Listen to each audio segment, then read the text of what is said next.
What are you looking at? Huh?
And the other root is in the fact that there is an agency working in the world to engender that.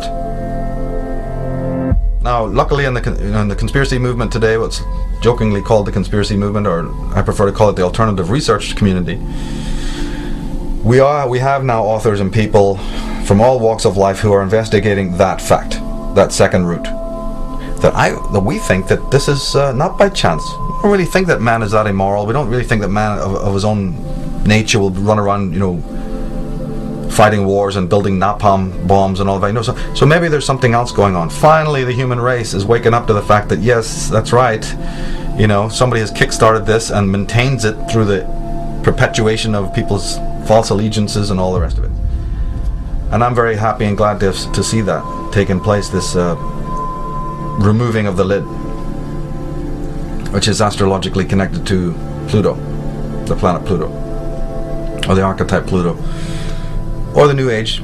The real truth about the New Age is that the revelations that arise because man gets sharper in his critical ability and starts to look beneath the surface of reality. That's great.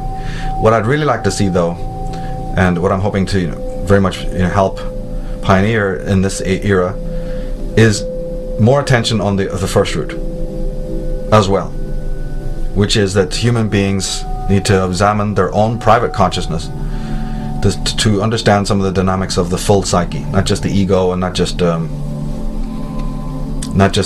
programmed brain self, because the brain is a machine programmed by the world. But then you also come in with a thing called the mind, which has been programmed over millennia or generations. People need to know about the tripartite division or schemata of the ego, of the brain, of consciousness, from the Freudian point of view. They should also find out about the quaternity schemata of Jung.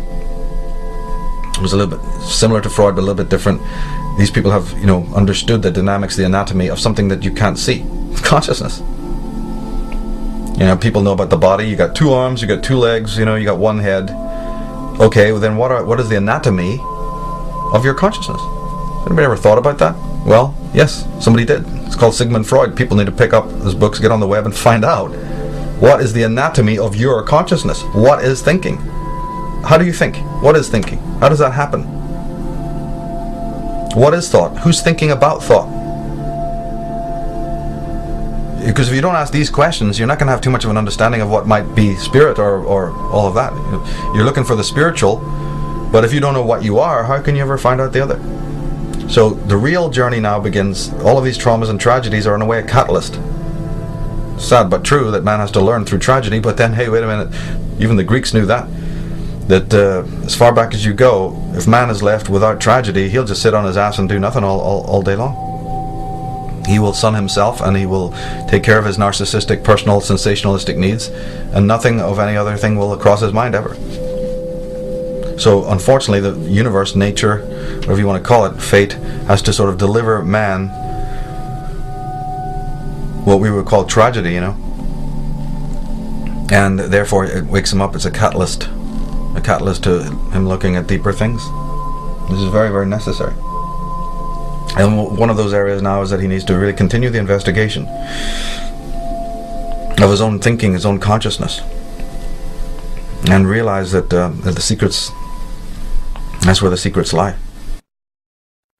But one thing is sure, a great change of our psychological attitude is imminent. That is certain. Why? Because we need more. We need more psychology. We need more understanding of human nature, because the only real danger that exists is man himself.